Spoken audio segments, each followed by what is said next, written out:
timer, Judge. Then I'll begin. In this day and age, certain people find certain things to be offensive. For example, you can't call someone blind. You have to say they're visually disadvantaged. You can't call someone crippled. You have to say that they're differently physically abled. You can't say that someone's bald. You have to say they're follically challenged. And by no means can you call someone fat. You have to say they're horizontally superior. The fact is, for everything that we say, someone, somebody, or something is going to be offended by it. In the next few minutes, I'm going to be talking about this concept, termed political correctness, what it is, why it's bad, and how we need to be dealing with it. Now, political correctness is the idea that my rights end where your feelings begin. I think that's worth repeating. My rights end where your feelings begin. Proponents of political correctness argue that I don't have the right to say anything that you might be offended by. This concept was most notably introduced in George Orwell's book, 1984. In the book, Orwell coins the term newspeak, which classifies any thoughts or ideas or language against the government as thought crime. Now, in the book, this was merely a laughable concept, but in the real world, however, restrictions on language aren't quite as funny. Political correctness in reality is a fascist constraint on the people. It's always been more about being political than it ever was about being correct.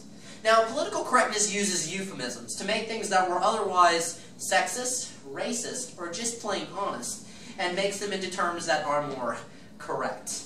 Now, political correctness is bad for a few main reasons. First, the government telling you what you can and cannot say is fascist. You see, government shouldn't be able to tell you what you can and cannot say. Anyone should be able to offend anyone they want. You know what I personally find offensive? Not being able to offend somebody. The second reason political correctness is bad is that nothing about political correctness is actually correct. Take, for instance, the popular euphemism African American. Now, I have plenty of black friends, but I only have one African American friend, because he's the only person I know who's actually from Africa and now resides in America, thus making him African American. And fun fact, he's whiter than I am. So I don't think it's correct calling somebody something that they're obviously not.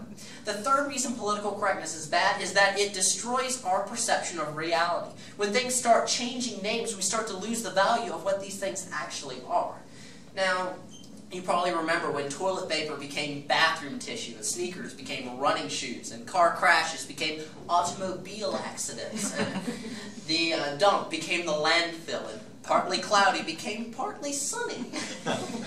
Used cars became previously owned transportation. The janitor became the custodian.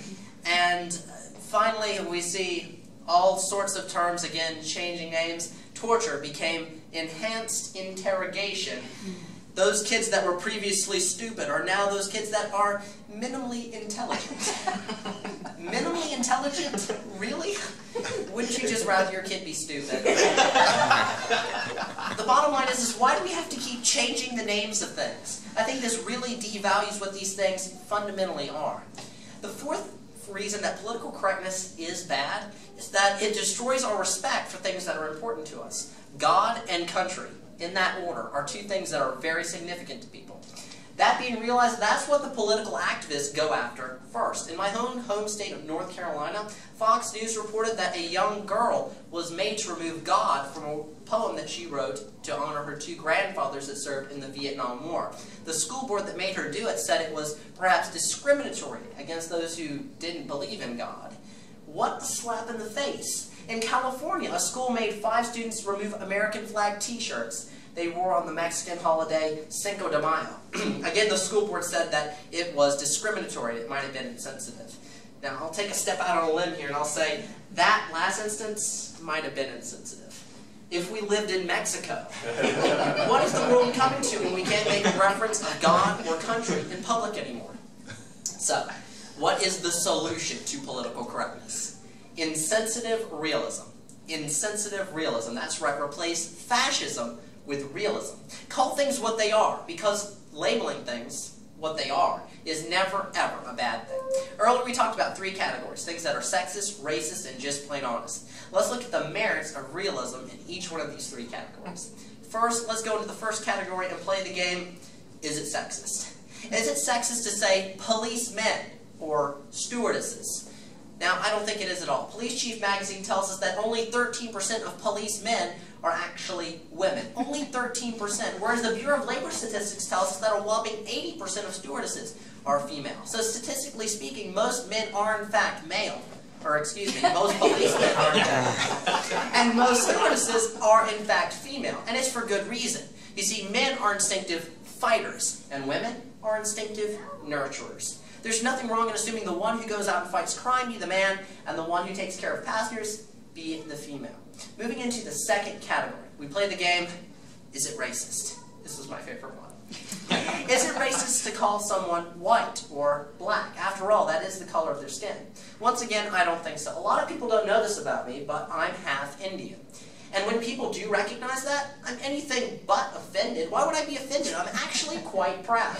You see, I might not have gotten the cool Indian accent, but if you and I go to an Indian restaurant, I'll be the only one who knows what to order.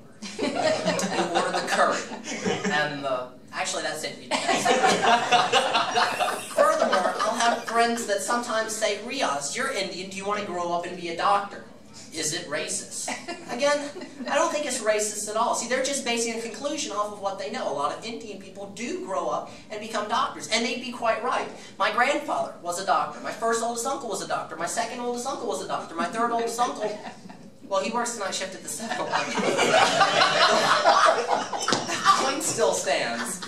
Most Indian people do grow up to become physicians, and it's quite true in my case as well. When I grow up, I want to become an orthopedic spine surgeon. So no, I don't think it's racist at all. And finally, you see, if you're uncomfortable with who you are, say you have bigger problems. Moving into the third category, those things that are just plain honest. I have two examples of words for you. First, cripple. Is calling someone crippled, is that an insensitive thing at all? I say absolutely not. Luke 13 through 10 talks about how Jesus cures a crippled woman. So there's nothing wrong with the term. It's been around since biblical times. It was used in the Bible, and it's simple, honest, and direct. You're essentially saying what you're seeing, calling things what they are. There's nothing wrong with that. The second term is one that's perhaps a little more contentious. If there were young children in the room, this would be the time I'd ask you to cover their ears. The word is fat. Is calling someone fat an insensitive thing? Once again, I think not. You see, you are who you are, and you should be who you are, and in order to be who you are, you'd better own it.